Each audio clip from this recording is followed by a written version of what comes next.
చేతియమ్మ తల్లి అవును మనం చేతియమ్మ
లెన్స్ తీసుకొని అవ్వాలి దేరా లెన్స్ తీసుకొని అవ్వాలి దేరా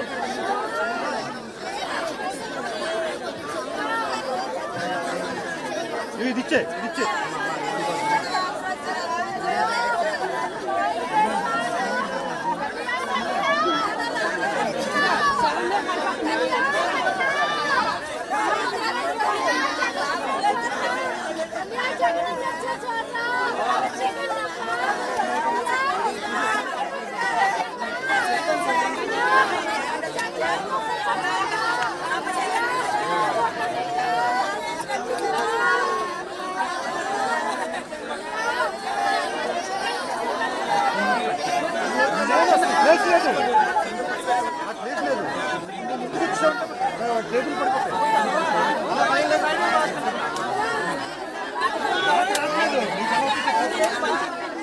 అమ్మ చేతి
మఠం పడినాయి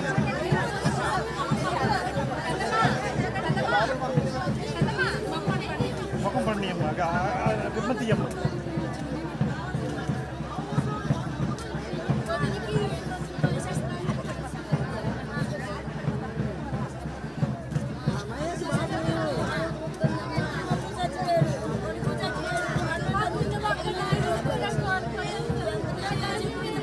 చేతి అమ్మ తల్లి కొద్దిగా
ఎలాగబ్బా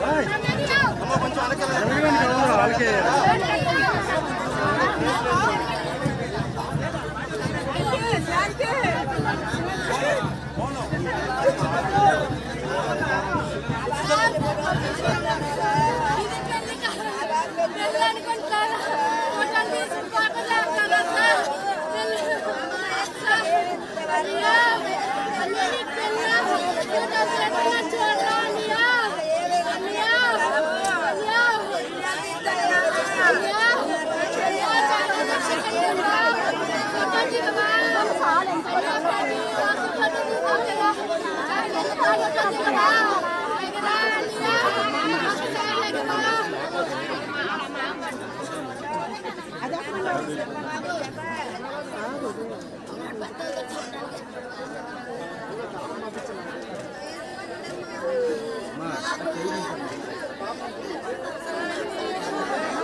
సింహాచలం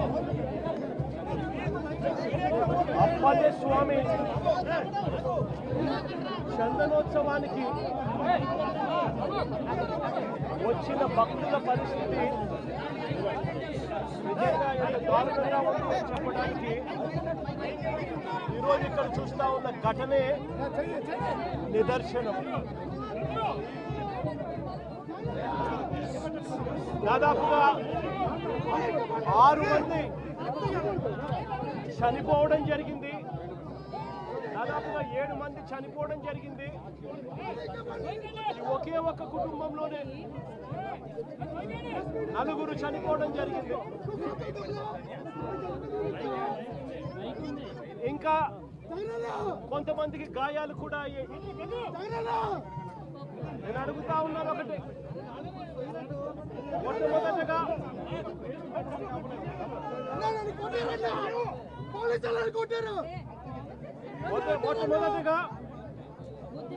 మొట్టమొదటగా ఈ కుటుంబాలకు నా ప్రకార సానుభూతి తెలియజేస్తా ఉన్నాను. చనిపోయిన వారికి, వారి కుటుంబాలకు మంచి జరగాలని, వారి ఆత్మ, చనిపోయిన వారి ఆత్మలకు శాంతి రావాలని దేవుణ్ణి కూడా ప్రార్థిస్తా ఉన్నాను. ఈ ఘటనను చూస్తే,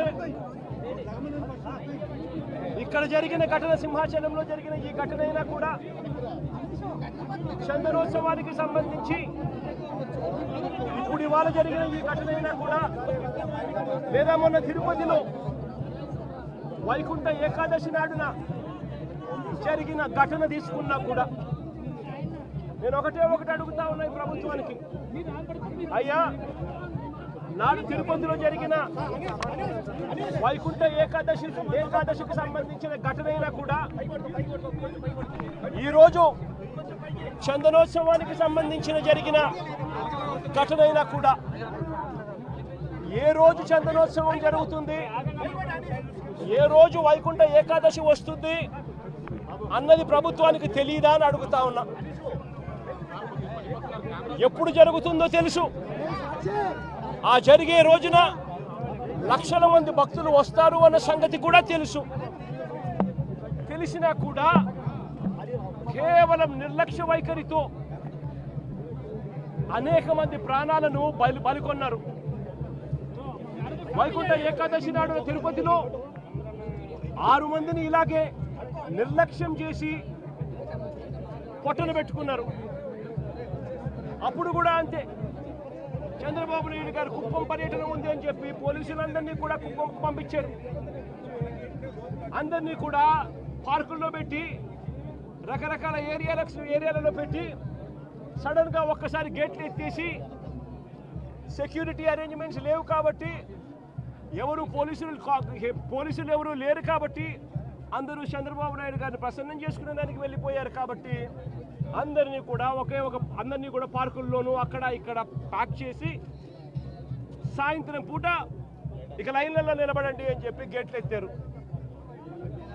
తిరుపతిలో జరిగిన తోపులాటలో 6 మంది మరణించడం జరిగింది. లక్షల మంది వస్తారు అని తెలిసినా కూడా జరిగిన ఘటన. ఈరోజు చందనోత్సవం రోజు కూడా లక్షల మంది భక్తులు వస్తారు. ఈరోజు అప్పన్న స్వామి నిజ రూపంలో దర్శించుకోవచ్చు అప్పన్న స్వామిని అని లక్షల మంది భక్తులు ఈరోజు వస్తారు అని తెలిసినా కూడా దారుణమైన అరేంజ్మెంట్స్. చాలా మంది చెప్తా ఉన్నారు, కనీసం టెంపరీ టాయిలెట్లు కూడా లేవు, క్యూలలో నిలబడిన వాళ్ళకి నీళ్లు లేవని కూడా చెప్తా ఉన్నారు.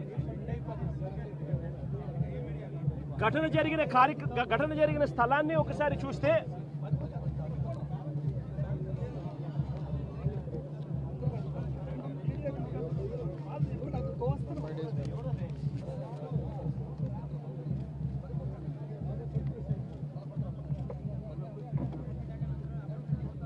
ఆరు రోజుల కిందట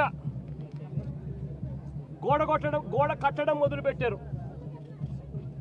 6 రోజుల కిందట గోడ కట్టడం మొదలుపెట్టారు. 2 రోజుల కిందట గోడ పూర్తి చేశారు. 20 మీటర్ల పొడుగు గోడ, అంటే 20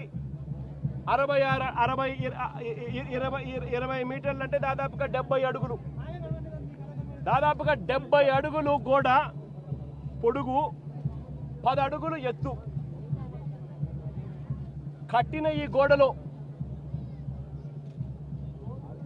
4 రోజుల్లో ఈ గోడ కట్టారు. ఈ గోడ కట్టే దాంట్లో ఎక్కడా కూడా కాలమ్స్ ఎక్కడా కనిపించవు. రీఇన్ఫోర్స్డ్ కాంక్రీట్ గోడ కట్టాల్సిన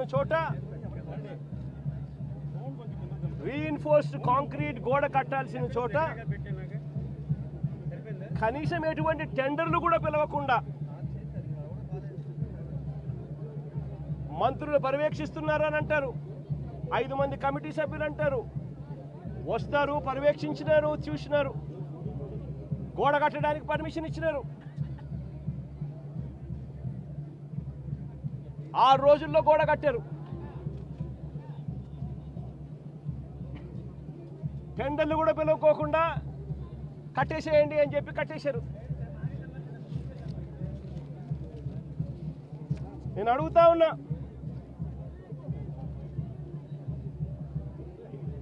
ఈరోజు అధికారంలోకి వచ్చి చంద్రబాబు నాయుడు గారు దాదాపుగా సంవత్సరం అయింది. చంద్రబాబు నాయుడు గారు అధికారంలోకి వచ్చి. నేను అడుగుతా ఉన్నా చంద్రబాబు నాయుడు గారిని, చందనోత్సవం ఎప్పుడు జరుగుతుందో మీకు తెలియదా అని అడుగుతా ఉన్నా. మరి చందనోత్సవం పలానా రోజు జరుగుతుంది అని చెప్పి తెలిసినప్పుడు ఈ గోడ కట్టించే కార్యక్రమం ముందే ఎందుకు మొదలు పెట్టలేదు అని అడుగుతా ఉన్నా. ఈ గోడ కట్టించే కార్యక్రమం ముందే ఎందుకు చేయలేదు అని అడుగుతా ఉన్నా. ఇదే పెద్ద మంచి చంద్రబాబు నాయుడు గారిని, ఇదే చంద్రబాబు నాయుడు గారిని అడుగుతా ఉన్నా. ఈ గోడ నిర్మాణం కేవలం 6 రోజుల కిందట మొదలై 2 రోజుల కిందట పూర్తి చేశారు. దీని అర్థం ప్రభుత్వం ఎటువంటి ముందస్తు ఏర్పాట్లు సీరియస్గా తీసుకోలేదు అని చెప్పి నిదర్శనం కాదా అని అడుగుతా ఉన్నా. చివరికి ఈ వరకు కనీసం టెండర్లు కూడా పిలవకోకుండా ఇష్టం వచ్చిన వాళ్ళకు వర్క్ ఇచ్చేసి ఇష్టం వచ్చిన పద్ధతిలో కట్టించే కార్యక్రమం చేయడం ధర్మమేనా అని అడుగుతా ఉన్నా. 70 అడుగులు పొడవుతో కట్టే గోడకు, 10 అడుగులు ఎత్తుతో నిర్మించే గోడకు కనీసం కాలములు కూడా పెట్టించే కార్యక్రమం కూడా లేకుండా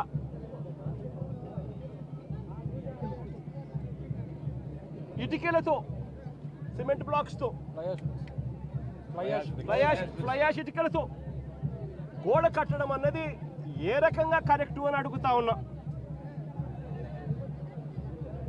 కనీసం కట్టే ఈ గోడను రీఇన్ఫోర్స్డ్ కాంక్రీట్తో అయినా కట్టాలి.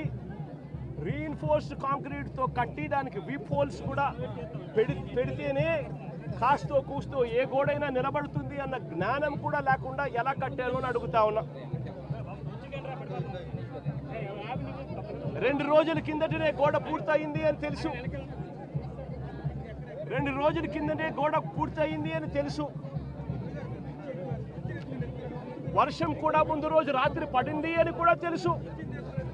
మరి తెలిసినప్పుడు ఇన్ని లక్షల మంది క్యూలో గోడ పక్కనే ఎలా వాళ్ళు క్యూలో నిలబడేట్టుగా చేశారు అని అడుగుతా ఉన్నా. ఇదే పెద్ద మనిషి చంద్రబాబు నాయుడు గారిని. మరి గోడ అంత దారుణంగా మీరే కట్టారు, కొత్త గోడ అని తెలుసు.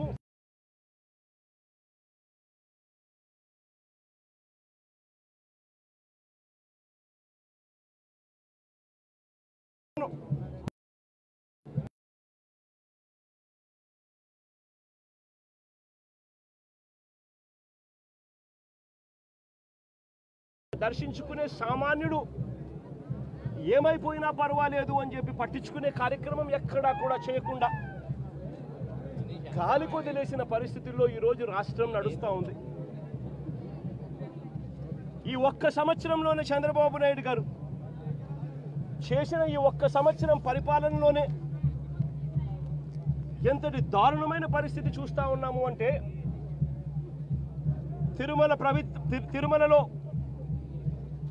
ఈ పెద్ద మనిషి రాజకీయాల కోసం లడ్డు వివాదం చేసి మన వెంకటేశ్వర స్వామి పేరు ప్రఖ్యాతలను ఏ రకంగా రోడ్డు మీదకి తీసుకొచ్చాడు అన్నది కూడా ఈ 11 నెలల కాలంలోనే చూసాం. తిరుమల వైకుంఠ ఏకాదశి నాడు పలాని రోజు వస్తుంది వైకుంఠ ఏకాదశి అని చెప్పి కూడా తెలిసి కూడా నిర్లక్ష్యం చేసిన దాని కారణం వల్ల 6 మంది బలికొనడం కూడా తిరుపతి హిస్టరీలో ఎప్పుడూ కూడా ఇటువంటి ఘటన జరగల. అటువంటి ఘటన కూడా ఈ చంద్రబాబు నాయుడు గారు ఈ 11-12 నెలల కాలంలోనే చూసాం. ఈరోజు సింహాచలంలో చందనోత్సవం నాడు ఇంత దారుణంగా తెలిసి నిర్లక్ష్యం అనే ఒకే ఒక్క పదానికి అర్థం చెబుతూ 7 మందిని బలికొనడం కూడా ఈరోజు చూసాం. ఈ మధ్యకాలంలోనే శ్రీకాకుళంలో శ్రీకూర్మంలో, అది కూడా శ్రీకూర్మం గుడిలో కూడా ఏ రకంగా తాబేళ్లు చనిపోవడం కూడా మన కళ్ళెదుట చూసాం. తిరుమలలో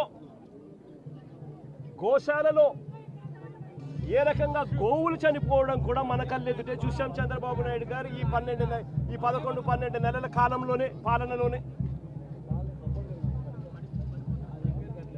కడపలో కాశీనాయన ఆశ్రమంలో ఏ రకంగా బుల్డోజర్లతో కలెక్టర్లే స్వయంగా వచ్చి కాశీనాయన స్వామి ఆశ్రమాన్ని, కాశీనాయన స్వామి గుడిని ఏ రకంగా ధ్వంసం చేశారో కూడా మన కళ్ళెదుటే చూస్తూ ఉన్నాం.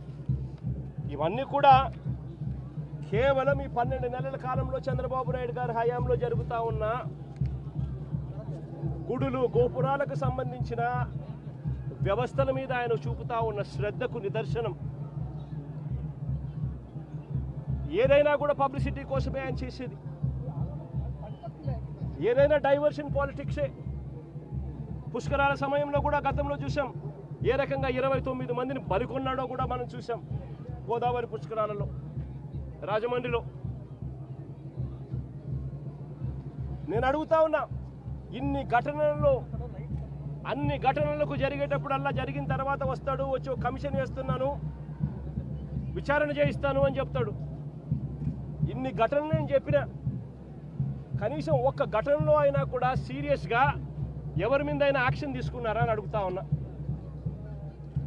ఎవరి మీద యాక్షన్ తీసుకోరు, ఎందుకనంటే ఈయనే దోషి కాబట్టి. ఎవరి మీద అయినా యాక్షన్ తీసుకోవాలని వస్తే ఈయన మీదే తీసుకోవాలి కాబట్టి ఎవరి మీద యాక్షన్ ఉండదు. తిరుపతిలో మొన్న చూసాం, జనవరి 8వ తారీఖున వైకుంఠ ఏకాదశి నాడు జరిగిన ఘటనలో 6 మంది చనిపోతే ఈయన తీసుకున్న యాక్షన్ ఏమిటి? ఎస్పీని అక్కడి నుంచి ట్రాన్స్ఫర్ చేశాడు. అది ట్రాన్స్ఫర్ చేసేది ఏంది? చెత్త పొజిషన్లోకి ఏమన్నా ఇచ్చినాడంటే అది కాదు. అదే తిరుపతిలోనే టాస్క్ ఫోర్స్కు ఇంకా బెటర్ పొజిషన్కు తీసుకొని పోయి ఆఫీసర్గా బెటర్ పొజిషన్కి తీసుకొని పోయి ఆయనకి ఇచ్చినాడు పోస్టింగ్. ఇప్పుడు చంద్రబాబు నాయుడు నడుపుతా ఉన్న అరాచక పాలనలో సిట్ అనేది ఉంది కదా, ఆ సిట్లో కూడా అదే సుబ్బరాయుడు అనే ఎస్పీ అధికారే క్రియాశీలక పాత్ర పోషిస్తూ చంద్రబాబు నాయుడు గారి మోచేతి నీళ్లు తాగుతూ చంద్రబాబు నాయుడుకు తానా తందానా అంటూ తాను పనిచేస్తూ ఉన్నాడు. చంద్రబాబు నాయుడు గారు పని చేయించుకుంటా ఉన్నాడు. మరి ఏ అధికారికైనా కూడా ఇలాంటి ఘటనలు జరిగినప్పుడు భయం ఉండాలి. ఒళ్ళో ఉద్యోగాలు ఊడుతాయి, యూనిఫాములు ఊడుతాయి, బట్టలు ఊడుతాయి అన్న భయం ఉన్నప్పుడు ఎక్కడైనా కూడా డిసిప్లిన్ అనేది ఉంటుంది. ఎక్కడైనా కూడా ప్రజల జీవితాలతో చెలగాటం ఆడడం అనేది ఎక్కడైనా కూడా మానడం అనేది జరుగుతుంది. ఎక్కడా కూడా ఆయన తీసుకునే చర్యలు ఏవి కూడా కంటి తుడుపు చర్యలే కాబట్టి ఏ ఒక్కరికి కూడా భయం లేదు. ప్రతి చోట నిర్లక్ష్యమే, ప్రతి చోట డైవర్షన్ పాలిటిక్సే. ఇంకా డైవర్షన్ పాలిటిక్స్ ఇంకా ఏ స్థాయిలోకి దిగజారిపోయాయి అని అంటే వీళ్ళు ఇదే టీవీలలో వాళ్ళ స్టేట్మెంట్లు చూస్తే, ఆ మంత్రులు ఇచ్చే స్టేట్మెంట్ చూస్తే ఆశ్చర్యం అనిపించింది. మొట్టమొదటి స్టేట్మెంటు వాళ్ళు ఇచ్చింది, ఈ గోడ ఎవరి హయాంలో కట్టారో ఎవరు కట్టారో చూడాలంట. మొట్టమొదటి స్టేట్మెంట్ వాళ్ళు ఇచ్చింది, మంత్రులు ఇచ్చిన స్టేట్మెంటు. అంటే అది కూడా వేరే వాళ్ళ మీద తోసేయాలని చెప్పి కాదు. మీ హయాంలోనే ఈ వారం రోజుల కిందటనే గోడ కట్టారు అని చెప్పి ఎప్పుడైతే తెలుసుకున్నారో అప్పుడేమంటారు? గోడ అనేది పిల్లలతో కట్టారో, సిమెంటుతో కట్టారో, బ్రిక్స్తో కట్టారో అనేది మాకు తెలియదు కదా అంటారు. మరి తెలియనప్పుడు మీరు మంత్రుల కమిటీ కింద ఎందుకు వచ్చినారు ఇక్కడికి? ముందస్తు ఏర్పాట్లు చేయడం కోసం. మరి ఎందుకు వచ్చినారు? మరి మీ సమక్షంలోనే మీరు ముందస్తు ఏర్పాట్లు చేస్తూ ఉన్న పరిస్థితుల మధ్య ఈ గోడ కట్టడం ఎందుకు చేశారు? 60-70 అడుగులు గోడ పొడుగు, 10 అడుగుల ఎత్తు, కనీసం ఒక కాంక్రీట్ పిల్లర్ లేదు. గోడ ఏ రకంగా కట్టనిచ్చినారు? కొత్త గోడ అని తెలుసు, రాత్రి వర్షం పడిందని తెలుసు. చందనోత్సవం జరిగే ప్రతిసారి వర్షం పడుతుంది, ప్రతి సంవత్సరం. ఆ సెంటిమెంట్ కూడా. మరి వర్షం పడింది అని తెలిసినప్పుడు మరి గోడ పక్కనే మనుషులను ఎందుకు నిలబెట్టారు? ప్రతిదీ కూడా డైవర్షన్ పాలిటిక్సే. ఎక్కడా కూడా తప్పు చేసినాము అని పశ్చాత్తాపం లేదు. ఇప్పుడు ఈ కుటుంబంలో 4 చనిపోయినారు. చనిపోయి ఏదో ముఖస్థుతి కోసం అది జగన్ వస్తున్నాడు అని చెప్పి తెలిసి 25 లక్షల రూపాయలు 25 లక్షల రూపాయలు ఇచ్చే కార్యక్రమం, ఒక ఉద్యోగం ఇచ్చే కార్యక్రమం చెప్తా ఉన్నారు. నేను అడుగుతా ఉన్నా, ఇదే కుటుంబానికి నేను భరోసా ఇచ్చి చెప్తా ఉన్నా, ఇంతకు ముందు ఏదైనా కూడా ప్రభుత్వం అన్నది ప్రజలకు తోడుగా ఉండాలి, ప్రభుత్వం అన్నది ప్రజలకు భరోసా ఇచ్చే విధంగా ఉండాలి. ప్రభుత్వం తప్పిదం వల్ల ఎక్కడైనా కానీ ఎక్కడైనా మనుషులు చనిపోయిన ఘటన ఎక్కడైనా జరిగితే అది ప్రభుత్వం తప్పిదం వల్ల, అంటే మనం ప్రభుత్వంలో ఉన్నప్పుడు జరిగిన తప్పు వల్ల జరిగితే దానికి పశ్చాత్తాపం ఉండాలి. ఆ పశ్చాత్తాపానికి ఆ కుటుంబానికి మనం ఏమిస్తున్నాము అని చెప్పి మానవతా దృక్పథంతో ఆలోచన చేయాలి. ఇలాంటి ఘటనే ఇంతకుముందు విశాఖపట్నంలో జరిగితే, ఇలాంటి ఇంచుమించు ఘటనే జరిగితే గ్యాస్ ఎల్జీ పాలిమర్స్లో ఇలాంటి ఘటనే జరిగితే అప్పట్లో జగన్ అనే వ్యక్తి ముఖ్యమంత్రిగా ఉన్నప్పుడు ఎంత ఇచ్చాడో తెలుసా?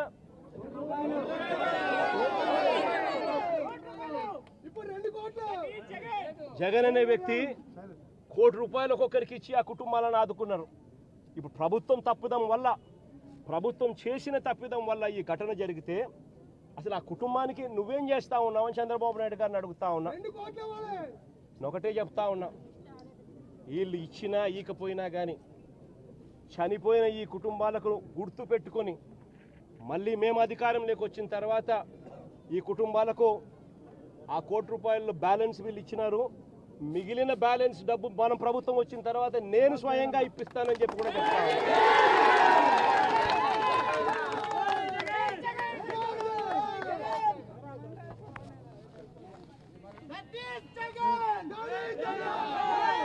ఇది ఒకసారి ఫోటో చూడండి, ఎక్కడైనా కాలములు కనబడతా ఉన్నాయో చూడండి. వాళ్ళు చెప్తా ఉంటే గోడ కూలిపోయే పరిస్థితి వచ్చినప్పుడు గోడ ఫ్లెక్సీ మాదిరి ఊగిందంట. అంటే 70 అడుగులు గోడ, ఒక ఫ్లెక్సీ మాదిరి 10 అడుగులు గోడ, 70 అడుగులు పొడవు ఫ్లెక్సీ మాదిరి ఊగిందంట.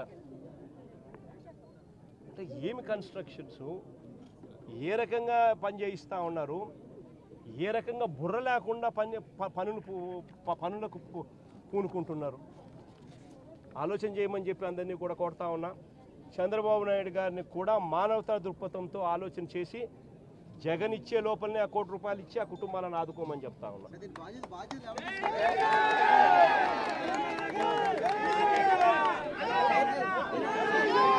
బాధ్యుల పైన ఈ మంత్రుల పైన, బాధ్యత తీసుకున్న ఈ మంత్రుల పైన, ఆలయాన్ని నడిపే బాధ్యతలో ఉన్న వ్యక్తుల మీద కఠినమైన చర్యలు తీసుకుంటేనే ఇటువంటివన్నీ పునరావృతం కాకుండా ఆగుతాయి అనేది కూడా ఈ సందర్భంగా చంద్రబాబు నాయుడు గారికి కూడా మళ్ళీ తెలియజేస్తా ఉన్నా.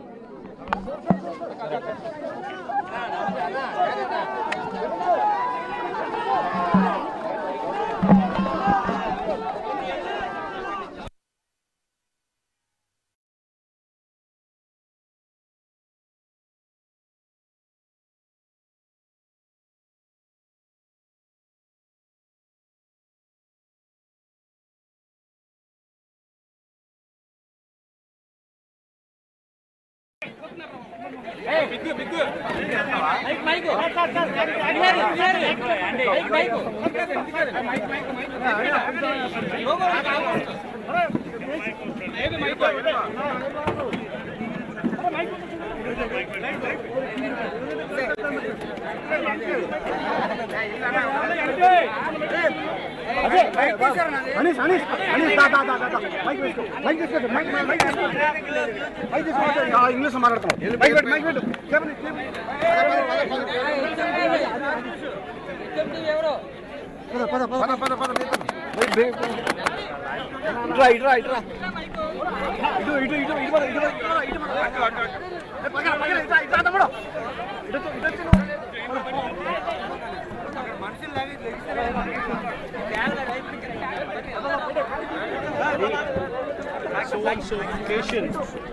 so-and-so occasion is going to take place.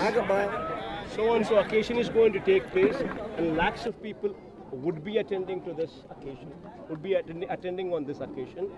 What was the government trying to do? They started constructing a wall 6 days before this incident, and that too a 20-meter wall.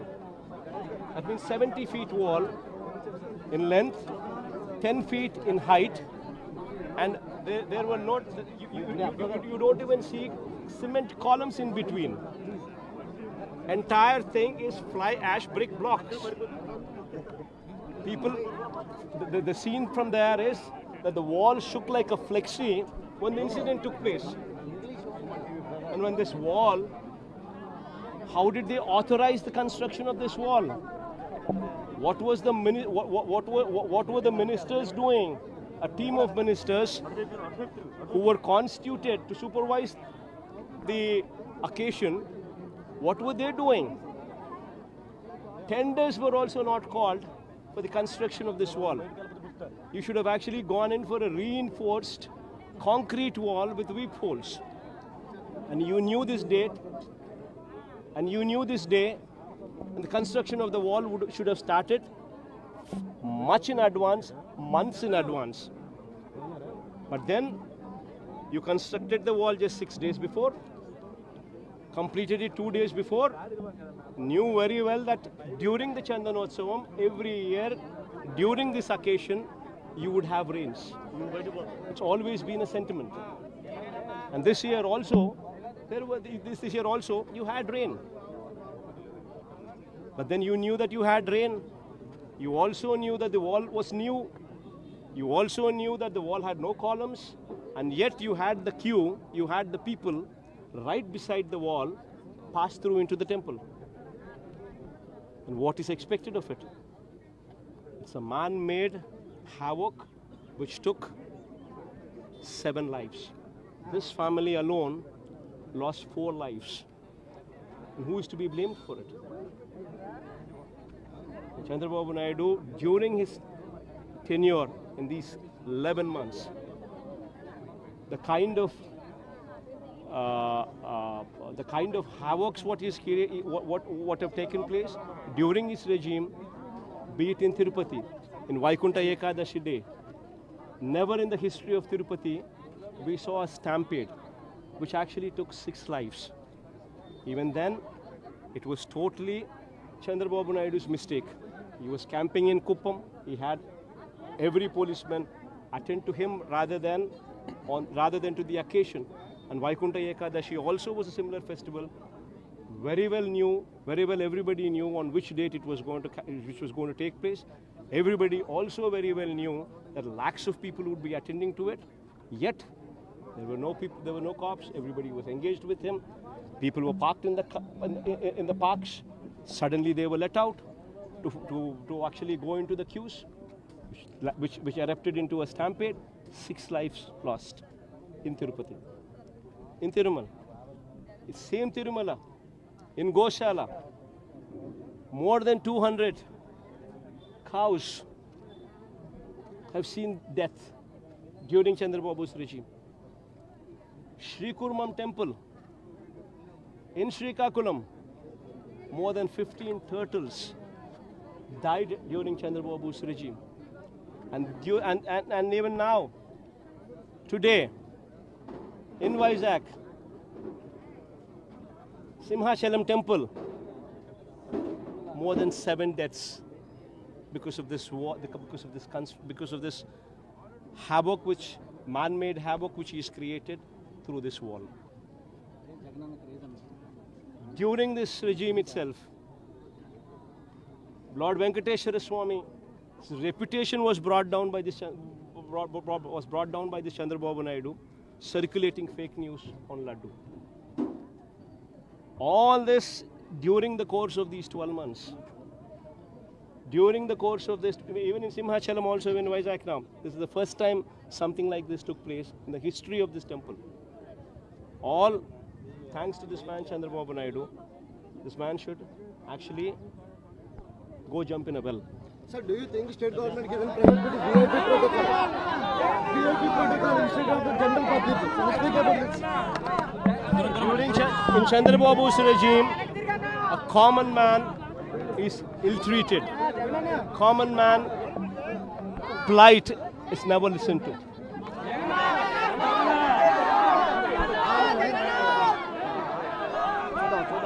Time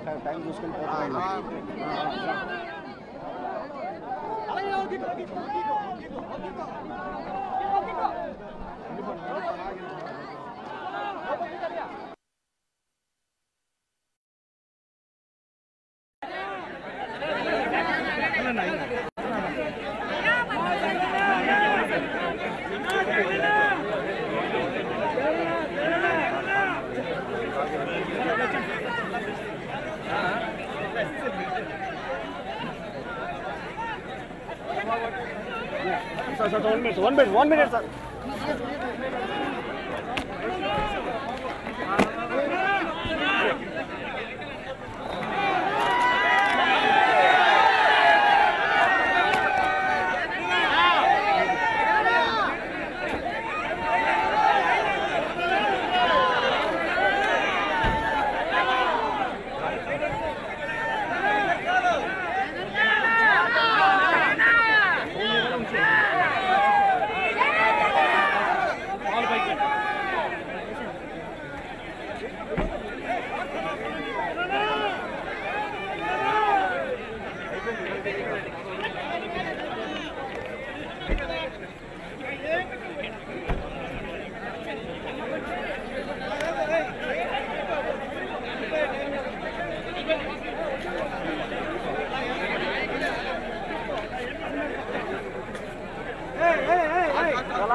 అలాగే పట్టుకో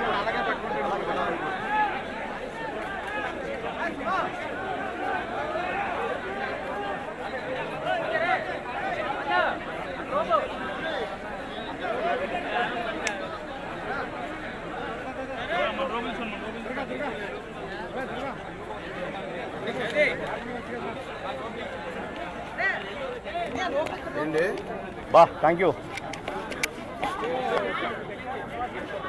బాగా సపోర్ట్ చేశారు.